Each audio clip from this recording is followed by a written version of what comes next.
അതുകൊണ്ട് പ്രിയപ്പെട്ട സഹോദരാ, അല്ലാഹു നമ്മളെ ഇഷ്ടപ്പെടണോ, അല്ലാഹുവിന്റെ സ്നേഹം ലഭിക്കണോ, അതോ വൺ സൈഡ് പ്രണയമാകണോ? എന്റെ പ്രിയപ്പെട്ടവരെ, അല്ലാഹു നമ്മളെ സ്നേഹിച്ചു കഴിഞ്ഞാൽ പിന്നെ എന്തിനാ നമ്മൾ പേടിക്കുന്നത്, എന്തിനാ പ്രയാസപ്പെടുന്നത്? നമ്മൾ ആരെയാണ് പേടിക്കേണ്ടത്? പടച്ചവനെ, അല്ലാഹു നമ്മുടെ കൂടെയുണ്ടല്ലോ, പിന്നെ എന്തിനാ നമ്മൾ പേടിക്കുന്നത്? അല്ലാഹുവിന്റെ പരിശുദ്ധമായ ഖുർആൻ പെടുന്നു പറഞ്ഞല്ലോ, വൈദാ സഅലക ഇബാദി അന്നീ ഫഇന്നീ ഖരീബ് ഉജീബു ദഅവത ദാഇ ഇദാ ദഅാനി ഫല്യസ്തജീബു ലീ. അല്ലാഹു നമ്മുടെ കണ്ണിന്റെ ഞരമ്പിനേക്കാൾ നമ്മുടെ കൂടെ അടുത്തിരിക്കുകയാ. അതുകൊണ്ട് എന്റെ പ്രിയപ്പെട്ടവരോട് പറയുകയാണ്, അല്ലാഹു നമ്മളെ ഇഷ്ടപ്പെടണോ, അല്ലാഹു നമ്മളെ സ്നേഹിക്കണോ, അല്ലാഹു ഇഷ്ടപ്പെടുന്ന അടിമയാകണോ? എന്റെ പ്രിയപ്പെട്ടവരെ, അവന്റെ ജീവിതത്തിൽ വേണ്ട ഗുണങ്ങൾ എന്താ? ആ മനുഷ്യന്റെ ജീവിതത്തിൽ വേണ്ട ഗുണങ്ങൾ എന്താ? എന്റെ പ്രിയപ്പെട്ടവരോട് പറയുന്ന ഈ പറയുന്ന ഗുണങ്ങളെങ്ങാട് നിങ്ങളുടെ ജീവിതത്തിൽ ഉണ്ടായാ അല്ലാഹു നിങ്ങളെ സ്നേഹിക്കുകയാ. പെങ്ങളെ, ഭർത്താവല്ല സ്നേഹിക്കുന്നത്, മക്കളല്ല സ്നേഹിക്കുന്നത്, കൂടപ്പറപ്പല്ല സ്നേഹിക്കുന്നത്. ഇവിടെ ആര് സ്നേഹിച്ചാലും എന്തെങ്കിലും ഒരു നേട്ടമില്ലാതെ ഒരുത്തനും സ്നേഹിക്കില്ല. അതാണാകട്ടെ പെണ്ണാകട്ടെ, നമ്മൾ ആരെങ്കിലും സ്നേഹിക്കണമെങ്കിൽ എന്തെങ്കിലും ഒരു പ്രയോജനമില്ലാതെ ഒരു മനുഷ്യനും നമ്മളെ സ്നേഹിക്കില്ല. ഭർത്താവ് പറയുന്ന ഉസ്താദ്, എന്റെ ഭാര്യയ്ക്ക് എന്നോട് സ്നേഹമില്ല, എന്റെ മക്കൾക്ക് എന്നോട് സ്നേഹമില്ല. പെണ്ണുങ്ങൾ പറയുന്ന ഉസ്താദേ, ഭർത്താവിന് എന്നെ വേണ്ട, എന്നോട് വല്ലാത്ത വെറുപ്പാ. ഇതെന്ത് ജീവിതമാ ഉസ്താദേ? നിങ്ങളെ, നിന്റെ ഭർത്താവ് നിന്നെ സ്നേഹിച്ചില്ലെങ്കിലും അല്ലാഹു നിന്നെ സ്നേഹിക്കുന്നുണ്ടല്ലോ. എന്നെ ആരാ സ്നേഹിക്കുന്നതെന്നറിയുമോ? ഈ പ്രപഞ്ചം മുഴുവനും അടക്കി ഭരിക്കുന്ന രാജാതിരാജനായ വലിക്കുൽ ജബ്ബാറായ സർവാധിനാഥനായ സർവാധിപരനായ ഈ ലോകത്തിന്റെ അധിപനായ എന്റെയും നിന്റെയും റബ്ബുണ്ടല്ലോ. ആ റബ്ബുൽ ഇസ്സത്തായ പടച്ച റബ്ബ് നിന്നെ സ്നേഹിക്കുകയാ, അല്ലാഹു നിന്നെ സ്നേഹിക്കുകയാ. ആ സ്നേഹമല്ലേ നമുക്ക് വേണ്ടത്, ആ സ്നേഹമല്ലേ നമുക്ക് വേണ്ടത്. ആ സ്നേഹം കിട്ടാനുള്ള വഴിയെന്താ? ആ സ്നേഹം കിട്ടാനുള്ള വഴി എന്താ? അല്ലാഹു നമുക്ക് പഠിക്കാൻ ഭാഗ്യം നൽകുമാറാകട്ടെ. അല്ലാഹു പഠിക്കാൻ നമുക്ക് ഭാഗ്യം നൽകി അനുഗ്രഹിക്കുമാറാകട്ടെ. എന്റെ പ്രിയപ്പെട്ട സഹോദരങ്ങളെ, അല്ലാഹു നമ്മളെ ഇഷ്ടപ്പെടണം. നമ്മൾ മാത്രം സ്നേഹിച്ചാ പോരാ, വൺ സൈഡ് പ്രണയമായിട്ട് ഇങ്ങനെ നടന്നാ പോരാ. ഞാൻ വഴുതിന് വരുന്നതിന് മുമ്പ് ഒരു ചെറുപ്പക്കാരനെ കണ്ടു. അവൻ പറഞ്ഞു, ഉസ്താദെ, എന്നെ ഒരു പെണ്ണ് തേച്ചിട്ട് പോയി. ഞാൻ പറഞ്ഞു, പോയാ പോകട്ടെ, അല്ലാഹുവിന് നല്ല ജീവിതം കൊടുക്കുമാറാകട്ടെ. ആമീൻ പറ. അല്ലാഹു ആമീൻ, നല്ലൊരു ജീവിതം കൊടുക്കുമാറാകട്ടെ. എത്രയോ പേരുണ്ട് ജീവിതത്തിൽ തേപ്പ് കിട്ടിയവർ, ഒരുപാട് പേരുണ്ട്. അതൊക്കെ പോട്ടെ, അല്ലാഹു വിധിച്ചിട്ടില്ല, അങ്ങനെ പറയാ. പടച്ചറബ് നിനക്ക് വിധിച്ചിട്ടില്ല. അല്ലാഹു നിങ്ങൾക്ക് സാലിഹത്തായ ഇണകളെ നൽകി അനുഗ്രഹിക്കുമാറാകട്ടെ. നഷ്ടപ്പെട്ടു പോയ താത്താമാരെ അല്ലാഹു നിങ്ങളുടെ ഭർത്താക്കന്മാരെ നന്നാക്കി തരുമാറാകട്ടെ.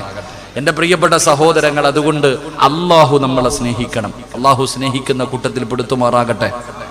സ്നേഹിക്കണ്ടേ? പറ, സ്നേഹിക്കണോ വേണ്ടേ? പറ ചങ്ങാതിമാരെ, സ്നേഹിക്കണോ? അല്ല നമ്മളെ സ്നേഹിക്കണോ? അതോ ഭാര്യയും മക്കളും മാത്രം സ്നേഹിച്ചാൽ പോരല്ലോ? അല്ലാഹു നമ്മളെ സ്നേഹിക്കണമെങ്കിൽ എൻ്റെ പ്രിയപ്പെട്ടവരെ, അതിനു വേണ്ട ഒന്നാമത്തെ ഗുണമെന്താ? അല്ലാഹു നമുക്ക് പഠിക്കാൻ ഭാഗ്യം നൽകുമാറാകട്ടെ. അല്ലാഹുവിന്റെ പരിശുദ്ധമായ ഖുർആൻ എടുത്തു നോക്ക്. അല്ലാഹു നമ്മളോടൊരു കാര്യം പറയുന്നുണ്ട്.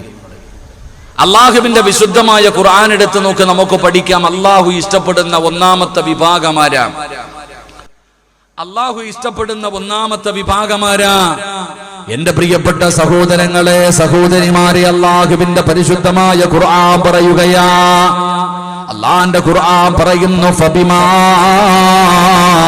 റഹ്മത്തിൻ മിനല്ലാഹി ലിന്ത ലഹും വലൗ കുന്തുന ഫല്ലൂ. അല്ലാഹുവിന്റെ പരിശുദ്ധമായ ഖുർആൻ എവിടെന്ന് പറയുകയാണ്, അല്ലാഹു ഇഷ്ടപ്പെടുന്ന ഒന്നാമത്തെ മനുഷ്യനാരെന്നറിയുമോ? ഈ സദസ്സിലിരിക്കുന്ന ആണുങ്ങളിലും പെണ്ണുങ്ങളിലും ഒരാൾ അല്ലാഹുവിനെ വല്ലാത്ത ഇഷ്ടമാണ്. അല്ലാഹു സ്നേഹിക്കുന്ന ഒരു മനുഷ്യനുണ്ട്. അവനാരെന്നറിയുമോ?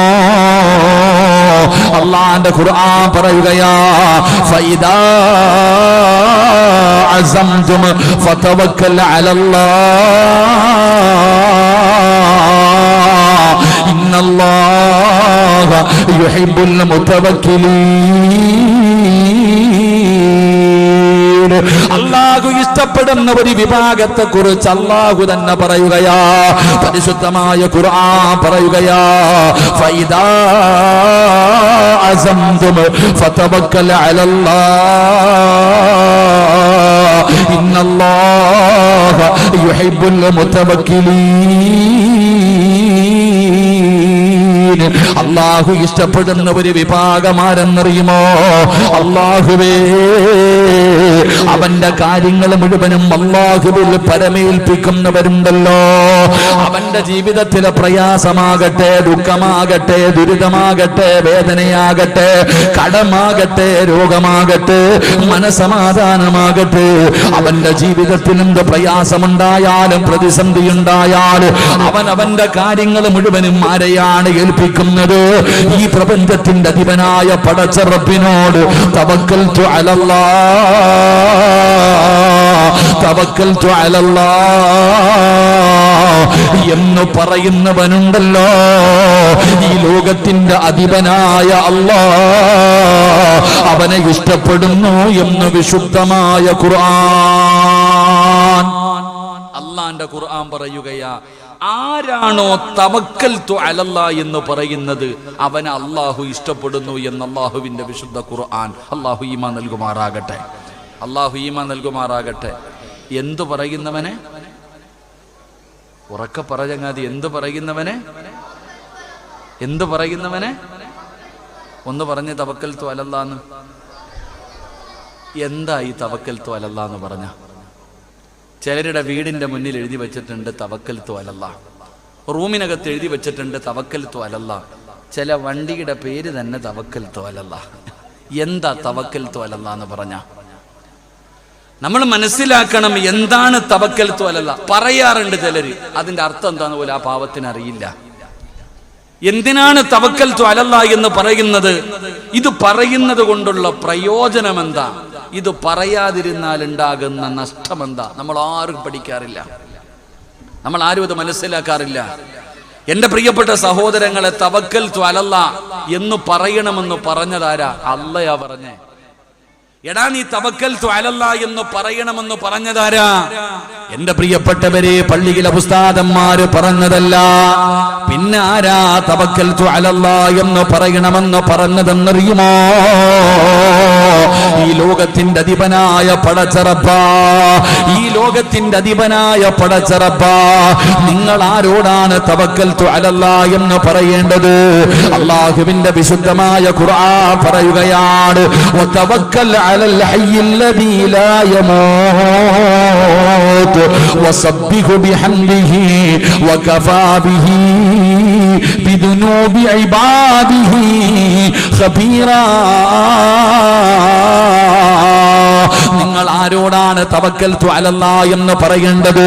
അല്ലാഹ് പറഞ്ഞു നിങ്ങൾ പറയണേ, നിങ്ങൾ തവക്കൽതു അലല്ലാഹ് എന്ന് നിങ്ങളുടെ ജീവിതത്തിലെ സർവ്വ കാര്യങ്ങളിൽ നിങ്ങൾ പറയണം. അത് വീട് വെക്കാനിറങ്ങിയാൽ, കച്ചവടത്തിനിറങ്ങിയാൽ, പടച്ചവനെ ജോലിക്ക് പോയാൽ, കടയിലേക്ക് പോയാൽ, വാഹനത്തിൽ കയറിയാൽ, മക്കളെ സ്കൂളിൽ വിട്ടാലും, റോഡിലിറങ്ങിയാൽ, ഏത് കാര്യത്തിനും നിങ്ങൾ പറയണം ബിസ്മില്ലാഹി തവക്കൽതു അലല്ലാഹ്. ഇന്ന് വീട്ടിലേക്ക് കയറുന്നതിന് മുമ്പ് പറയണം, വീട്ടിൽ നിന്ന് ഇറങ്ങുമ്പോ പറയണം, കിടന്നുറങ്ങുന്ന സമയത്ത് പറയണം. നിങ്ങളുടെ ജീവിതത്തിലെ സർവ്വ കാര്യങ്ങളിലും നിങ്ങൾ തവക്കൽതു അലല്ലാഹ് പറയണം. ആരോടാണ് പറയേണ്ടതെന്നറിയുമോ? ഖുർആൻ പറയുകയാ, ആരോടാണ് പറയേണ്ടത്? വതവക്കൽ അലൽ ഹയ്യില്ലദീ ലാ യമൂത്. ഒരിക്കലും മരിക്കാത്ത റബ്ബിനോട്, ഒരിക്കലും മരണമില്ലാത്ത റബ്ബിനോട് ഈ പ്രപഞ്ചത്തിലെ സർവചരാചരങ്ങളും തകരുമല്ലോ. ഈ ലോകത്തുള്ള സർവചരാചരങ്ങളും എത്ര വലിയ കൊലകൊമ്പനാണെങ്കിലും, ഏത് കൊട്ടാരത്തിന്റെ ഉള്ളറകളിൽ ഇരിക്കുന്നവനാണെങ്കിലും, ഈ പ്രപഞ്ചത്തിലുള്ള സർവചരാചരങ്ങളും ഒരു ദിവസം നശിക്കുമല്ലോ. പറയുമല്ലോ, ഇദാ സുൽസിലത്തിൽ അർളു സിൽസാലഹാ വഅഖ്റജത്തിൽ അർളു അസ്ഖാലഹാ. ഖുർആൻ എവിടെന്ന് പറയുകയാ, എന്റെ പ്രിയപ്പെട്ടവരെ, സൂര്യൻ ഇങ്ങനെ താഴേക്ക് വീഴുകയാണ്, നക്ഷത്രങ്ങൾ മഴത്തുള്ളികൾ വീഴുന്നത് പോലെ തീമഴ പെയ്യുകയാണ്. പടച്ചവനെ, ഈ പ്രപഞ്ചത്തിലെ സർവചരാചരങ്ങളും തകർന്ന് തരിപ്പണമാവുകയാ. അവസാനം ഈ ലോകത്ത് അവശേഷിക്കുന്നത് രണ്ടുപേര്. ഈ ലോകത്ത് അവശേഷിക്കുന്നത് രണ്ടു പേരേ ഉള്ളൂ. ഒന്ന് മലക്കുൽ മൗത്ത് അസ്റായീൽ, പിന്നെ ഈ പ്രപഞ്ചത്തിന്റെ അധിപനായ അല്ലാഹ്.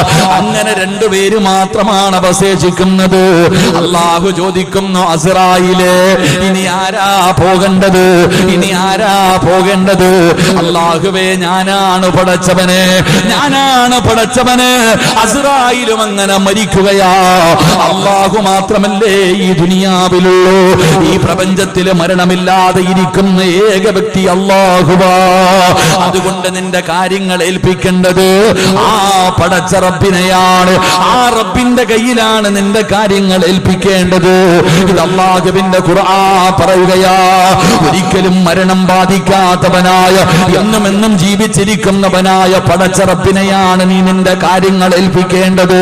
എന്നിട്ട് ഖുർആൻ പറയുകയാ, അല്ലാഹു ലാ ഇലാഹ ഇല്ലാ ഹുവ വഅലല്ലാഹി ഫൽയതവക്കലിൽ മുതവക്കൽ. അതാ ഖുർആൻ എവിടെന്ന് പറയുകയാ, വഅലല്ലാഹി ഫൽയതവക്കലിൽ മുഅ്മിനൂൻ. ഖുർആൻ മറ്റൊരു ഭാഗത്ത് പടച്ച റബ്ബിനെ പരമേൽപ്പിക്കുന്നതിനെ കുറിച്ച് പറയുകയാ. അല്ലാഹുവിന്റെ ഖുർആൻ അവിടെന്ന് മറ്റൊരു ഭാഗത്ത് പറയുകയാ, വമൻ യതവക്കൽ അലല്ലാഹ് ഫഇന്നല്ലാഹ അസീസുൻ ഹകീം. പരിശുദ്ധമായ ഖുർആൻ എവിടെന്ന് പരച്ചവനോട് പരമേൽപ്പിക്കുന്നതിനെ കുറിച്ച് എവിടെന്ന് പറഞ്ഞു തരികയാ. എന്റെ പ്രിയപ്പെട്ടവരെ, ഖുർആൻ പറയുകയാ, ഖുൽ ഹസ്ബി അല്ലാഹ്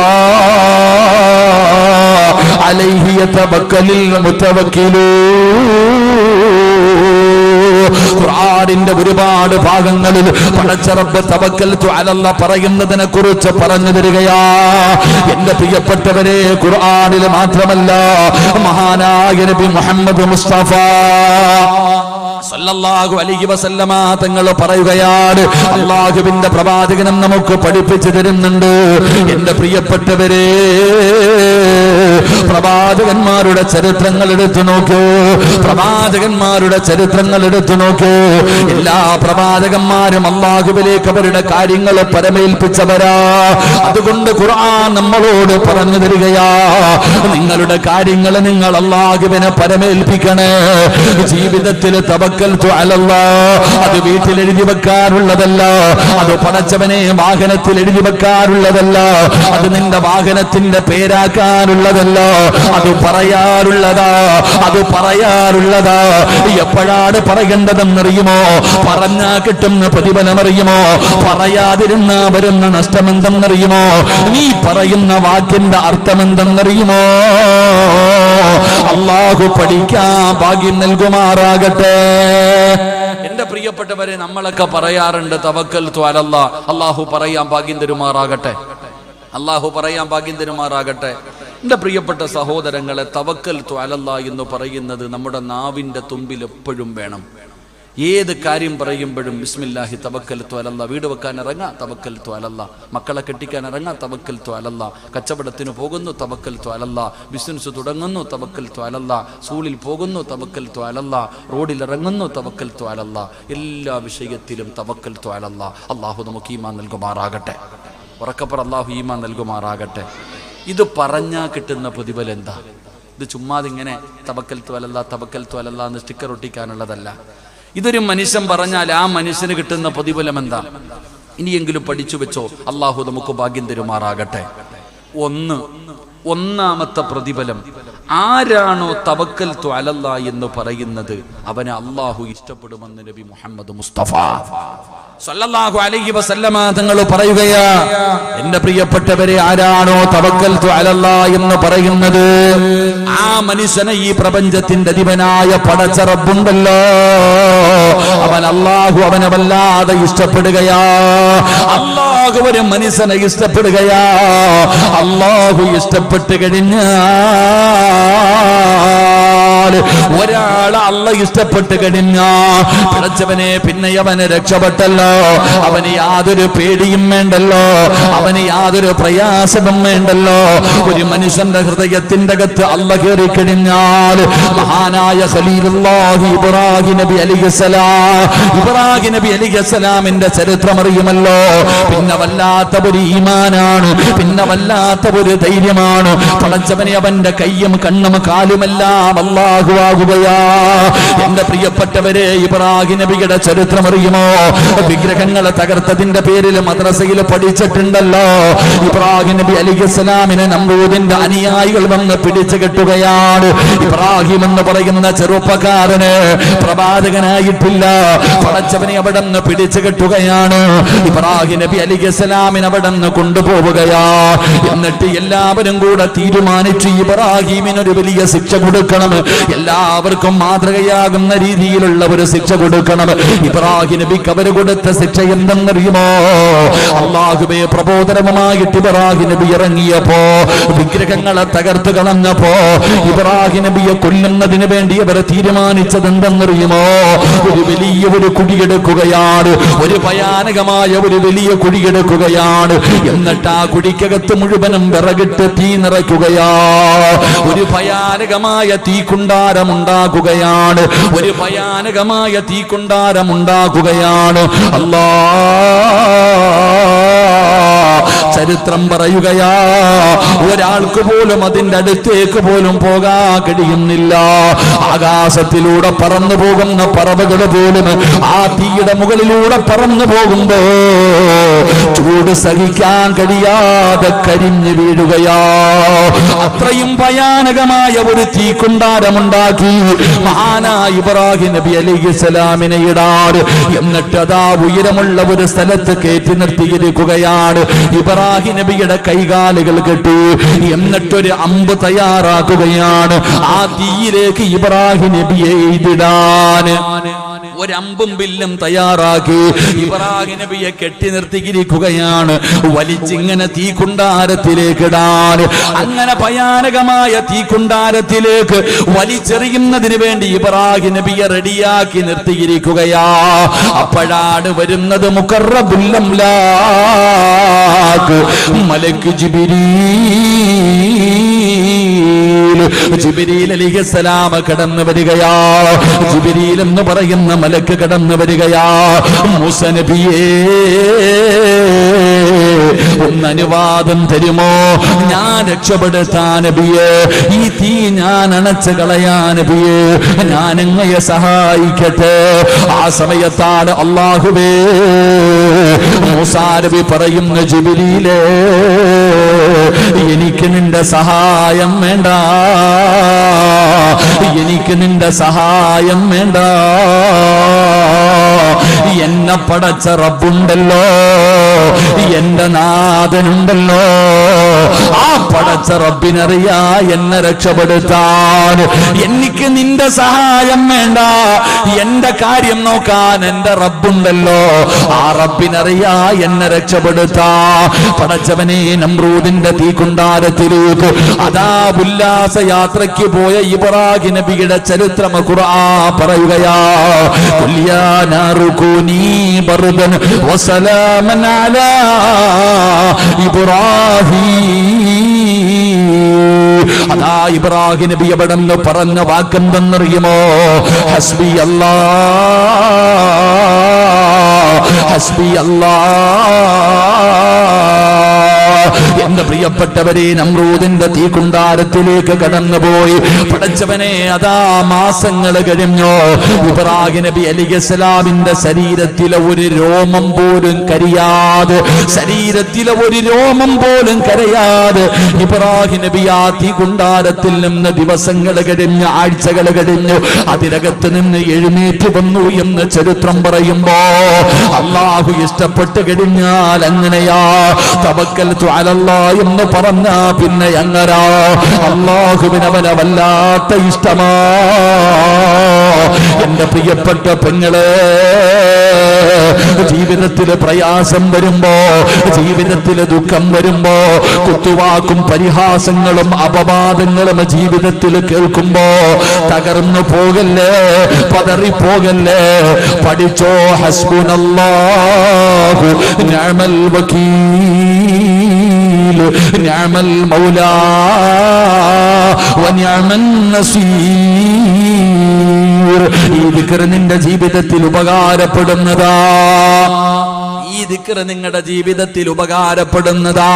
സാമ്പത്തികമായി സർവ്വതും തകർന്നു, പടച്ചവനെ തൂങ്ങാനൊന്നു തോന്നുന്ന സമയമുണ്ടല്ലോ. ഈ ജീവിതം അങ്ങ് അവസാനിപ്പിക്കാൻ തോന്നുന്ന സമയമുണ്ടല്ലോ. ഒരുത്തനെ പ്രണയിച്ചിട്ട് അവസാനം തേച്ചിട്ട് പോകുമ്പോ ചാകാൻ തീരുമാനിക്കുന്ന പെണ്ണേ,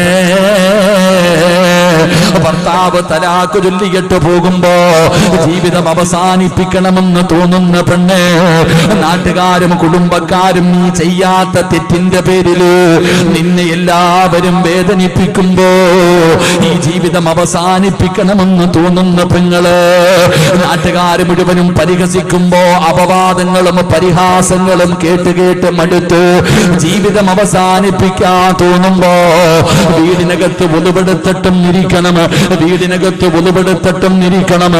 എന്നിട്ട് 2 റക്അത്തൊന്ന് നമസ്കരിക്കണം. എന്നിട്ട് ആ നിസ്കരിച്ച മുസല്ലയിൽ ഇരുന്നിട്ട് ഒരു 3 പ്രാവശ്യം പറയണം, ഹസ്ബുനല്ലാഹ് ഹസ്ബുനല്ലാഹ് ഹസ്ബുനല്ലാഹ്. ജീവിതത്തിൽ താങ്ങാൻ കഴിയാത്ത വേദന വരുമ്പോ മോനെ നിസ്കാരപ്പായിലിരുന്നിട്ട് നെഞ്ചത്ത് കൈവച്ചിട്ട് ഇങ്ങനെ പറയണം, ഹസ്ബുനല്ലാഹ് ഹസ്ബുനല്ലാഹ്. ഹൃദയം പൊട്ടുന്ന വേദനയുണ്ടായാൽ ആ ഹൃദയത്തിന്റെ മുകളിൽ കൈവച്ചിട്ട് പറയണം, ഹസ്ബുനല്ലാഹ്. എന്തേ പ്രതിഫലമെന്നറിയുമോ? ഇതാര് പറഞ്ഞതാണെന്നറിയുമോ? ഇബ്രാഹിം നബി നമ്രൂദിന്റെ തീക്കുണ്ടാരത്തിലേക്ക് പോകുമ്പോ പറഞ്ഞ ദിക്റാ. അല്ലാഹു സഹായിച്ചതവിടെയാ, അല്ലാഹു സഹായിച്ചതവിടെയാ. എന്റെ പ്രിയപ്പെട്ട പെങ്ങളെ, ആദരവായ പ്രവാചകൻ നബി മുഹമ്മദ് മുസ്തഫ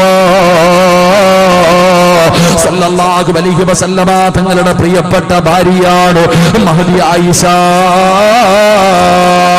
ആയിഷ ബീബി റളിയല്ലാഹു തആല അൻഹ. ആയിഷ ബീബിക്ക് നിന്നെ പോലെ 20, 25, 30, 35 വയസ്സില്ല. ആയിഷ ബീബി ചെറിയ പെണ്ണാ. ആയിഷ ബീബി റളിയല്ലാഹു തആല അൻഹയെ കുറിച്ച് സൗബാൻ എന്ന് പറയുന്ന ബദരീങ്ങളിൽപ്പെട്ട സ്വഹാബിയാണ്. ആ സഹാബിയുമായിട്ട് ചേർത്ത് വെക്കുകയാണ്. സൗബാനും ആയിഷയും വ്യഭിചരിച്ചിരിക്കുകയാ. അല്ലാഹുവിന്റെ പ്രവാചകന്റെ ഭാര്യയെ പോലും അവിടെ നിന്ന് വെറുതെ വിട്ടില്ല.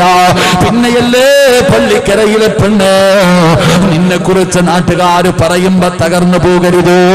ആയിഷ ബീബി റളിയല്ലാഹു തആല അൻഹയും സൗബാൻ എന്ന് പറയുന്ന ചെറുപ്പക്കാരനെയും ചേർത്ത് വെച്ചിട്ട് വ്യഭിചാരത്തിന്റെ ആരോപണം നടത്തുകയാ. ഭർത്താവ് മാത്രമല്ല, വീട്ടുകാര് മാത്രമല്ല, നാട്ടുകാര് മാത്രമല്ല, പടച്ചവനെ ഒരു നാട് മുഴുവനും അവിടെ നിന്ന് പറയുകയാ. എവിടെ നോക്കിയാലും ആയിഷ ബീവിയെ കുറിച്ചാണ് ചർച്ച ചെയ്യുന്നത്. അല്ലാഹുവിന്റെ റസൂൽ അവിടെ നിന്ന് കേട്ട് മടുക്കുകയാ. പ്രവാചകൻ എവിടെ പോയാൽ ആയിഷ ബീവിയെ കുറിച്ച് പറയുന്നതാണ് കേൾക്കുന്നത്. റസൂലുള്ളാഹി തങ്ങളൊന്നും മിണ്ടിയില്ല. വീട്ടിലേക്ക് കടന്നു വന്നിട്ട് പറയുന്നു, ആയിഷ. വീടിനകത്ത് തകർന്ന് കരന്നുകൊണ്ടിരിക്കുന്ന ആയിഷ ബീവി റളിയല്ലാഹു തആല അൻഹയോട് അല്ലാഹുവിന്റെ റസൂൽ പറയുന്നു, ആയിഷ, കുറച്ചു ദിവസം നീ നിന്റെ വീട്ടിൽ പോയി നിൽക്ക്. നീ നിന്റെ വീട്ടിലേക്ക് പോയി നിൽക്ക്. പടച്ചവനെ, ആയിഷാനെ അള്ളാന്റെ റസൂൽ ഇറക്കി വിട്ടതല്ല, സംശയമുള്ളത് കൊണ്ടല്ല. നിനക്ക് സമാധാനം കിട്ടാ വീട്ടിൽ പോയിരിക്കൂ, അള്ളാഹു തീരുമാനമെടുക്കട്ടെ. പടച്ചവനെ, ആയിഷാ ബീവിക്കെതിരായിരുന്നു തെളിവുകൾ മുഴുവനും ആയിഷയ്ക്ക് എതിരായിരുന്നു. എന്നാലും അള്ളാഹുവിന്റെ പ്രവാചകൻ പറഞ്ഞു, കുറച്ചു ദിവസം സമാധാനം കിട്ടാൻ നീ നിന്റെ വീട്ടിലേക്ക് പോ ആയിഷ. ആയിഷാ ബീവി റളിയല്ലാഹു തആല അൻഹ നോക്കുമ്പോ തന്റെ പ്രിയപ്പെട്ട പിതാവ് മഹാനായ സയ്യിദുനാ അബൂബക്കർ സിദ്ദീഖ് റളിയല്ലാഹു തആല അൻഹു കടന്നു വരികയാ. വാപ്പാനെ കണ്ടപ്പോ ഓടിച്ചെന്ന് കെട്ടിപ്പിടിച്ച് കരയുന്നു. വാപ്പാ, ഞാൻ അല്ലാഹുവിന്റെ റസൂലിന്റെ ഭാര്യ, ഞാൻ മുത്തുനബിയുടെ ഭാര്യയാണ്. ഞാൻ വ്യഭിചരിക്കുമോ? ഞാൻ എങ്ങനെ വ്യഭിചരിക്കുമെന്ന് എന്റെ ഉപ്പയ്ക്ക് തോന്നുന്നുണ്ടോ? അബൂബക്കർ തങ്ങൾ മിണ്ടിയില്ല. വീട്ടിലേക്ക് ചെല്ലുമ്പോ 9.5 മാസക്കാലം ഗർഭം ചുമന്ന് മരണവേദനയുടെ വേദനയെന്നുണ്ട് പ്രസവിച്ച തന്റെ പ്രിയപ്പെട്ട ഉമ്മയുണ്ടല്ലോ, മക്കളുടെ കണ്ണ് നിറഞ്ഞ സഹിക്കാൻ കഴിയാത്ത ഉമ്മയുണ്ടല്ലോ. ആയിഷാ ബീവി ഓടിച്ചെന്നിട്ട് കയ്യിൽ പിടിച്ചിട്ട് പറയുന്ന, ഉമ്മ, ഞാൻ നിരപരാധിയാ, ഞാനങ്ങനെ ചെയ്തിട്ടില്ല ഉമ്മ. ആയിഷയോട് ഉമ്മ പറയുന്ന, മോളെ ആയിഷ, തെളിവുകൾ മുഴുവനും നിനക്കെതിരാ. തകർന്നു പോയി ആയിഷ. ആ പെണ്ണുണ്ടല്ലോ, ആ ചെറിയ പ്രായക്കാരിയായ ആയിഷ ബീവി ഉണ്ടല്ലോ, വീടിനകത്തേക്ക് കേറി പെണ്ണേ, നരമ്പ് മുറിച്ചില്ല, തൂങ്ങാൻ തയ്യാറായില്ല, തോക്കാൻ തയ്യാറായില്ല. ഒരു നാട് മുഴുവനും തന്നെ തെറ്റുകാരിയാണെന്ന് മുദ്ര കുത്തിയപ്പോ ആയിഷ എന്ന് പറയുന്ന ചെറിയ പ്രായമുള്ള പെൺകുട്ടിയുണ്ടല്ലോ, വീടിനകത്ത് കയറി റൂമിനകത്തിരിക്കാൻ തുടങ്ങി. പടച്ചവനെ, ദിവസങ്ങൾ കടന്നുപോയി. ഓരോ ദിവസവും സുബഹിയുടെ നിസ്കാരം കഴിയുമ്പോ ആയിഷ ബീബി വീടിന്റെ വാതിലിൽ ഇങ്ങനെ നോക്കുകയാ. അല്ലാഹുവിന്റെ റസൂല് വരുന്നുണ്ടോ? മുത്തുനബി വരുന്നുണ്ടോ? ആഴ്ചകളോളം കഴിയുകയാണ്. അവസാനം ഒരു ദിവസം നോക്കുമ്പോ സുബഹി നമസ്കാരം കഴിഞ്ഞ് അല്ലാഹുവിന്റെ പ്രവാചകൻ തന്റെ വീട്ടിലേക്ക് കടന്നു വരികയാ, ഇറങ്ങി ഓടുകയാ. ആയിഷാ ബീബി റളിയല്ലാഹു തആല അൻഹ അവിടുന്ന് ഇറങ്ങി ഓടുകയാണ്. പടച്ചവനെ, ഓടിച്ചെന്നിട്ട് മുത്തുനബിയുടെ കയ്യിൽ പിടിച്ചിട്ട് ആയിഷാ ബീബി റളിയല്ലാഹു തആല അൻഹ ചോദിക്കുന്നു, നബിയേ, യാ റസൂലല്ലാഹ്, അല്ലാഹുവിന്റെ പ്രവാചകരെ, ഖുർആനിൽ ആയത്തിറങ്ങിയോ നബിയേ? അള്ളാന്റെ പരിശുദ്ധമായ ഖുർആനിൽ ആയത്തിറങ്ങിയോ നബിയേ? ഞാൻ തെറ്റുകാരിയല്ലെന്ന് അല്ല പറഞ്ഞു, ഞാൻ നിരപരാധിയാണെന്ന് അല്ല പറഞ്ഞു. റസൂലുള്ള പറഞ്ഞു, ആയിഷ, ജിബ്രീൽ ഖുർആനിന്റെ ആയത്തുമായിട്ട് വന്നു. ആയിഷ കെട്ടിപ്പിടിക്കുകയാണ്, റസൂലുള്ളാഹിനെ കെട്ടിപ്പിടിച്ചിട്ട് ചുംബിക്കുകയാണ്. അല്ലാഹുവിന്റെ റസൂല് ചോദിച്ചു, ആയിഷ, എന്തേ ആയിഷ? അല്ലാഹുവിന്റെ പ്രവാചകനോട് ആയിഷ ബീവി പറയുകയാ, എനിക്കുറപ്പായിരുന്നു നബിയേ, ജിബ്രീൽ വരുമെന്ന്, ഖുർആനിന്റെ ആയത്തിറങ്ങുമെന്ന് എനിക്കുറപ്പായിരുന്നു നബിയേ. ആയിഷ ബീവി റളിയല്ലാഹു തആല അൻഹ ഇത്ര ഉറപ്പിച്ചു പറഞ്ഞപ്പോ റസൂലുള്ള ചോദിക്കുകയാ, എങ്ങനെയാ ജിബ്രീലിനെ വിളിച്ചിറക്കിയത്? 7 ആകാശം കടന്ന് അല്ലാഹുവിന്റെ അടുക്കൽ നിന്ന് ഖുർആനിന്റെ ആയത്തുമായി പടച്ച റബ്ബിന്റെ സഹായം നീ എങ്ങനെയാ നേടിയത്? എങ്ങനെയാണ് നീ നേടിയത്? യാ റസൂലല്ലാഹ്, ആയിഷ ബീവി പറഞ്ഞു കൊടുക്കുകയാ. അല്ലാഹുവിന്റെ റസൂല് ചോദിക്കുകയാണ്, നീ എങ്ങനെയാണ് ഈ വീടിനകത്തിരുന്നത്? എങ്ങനെയാ മോളെ ആയിഷ നീ ഇങ്ങനെ ക്ഷമിച്ചത്? നിന്നെ കൊണ്ട് എങ്ങനെയാ ഇത് ക്ഷമിക്കാൻ കഴിഞ്ഞത്?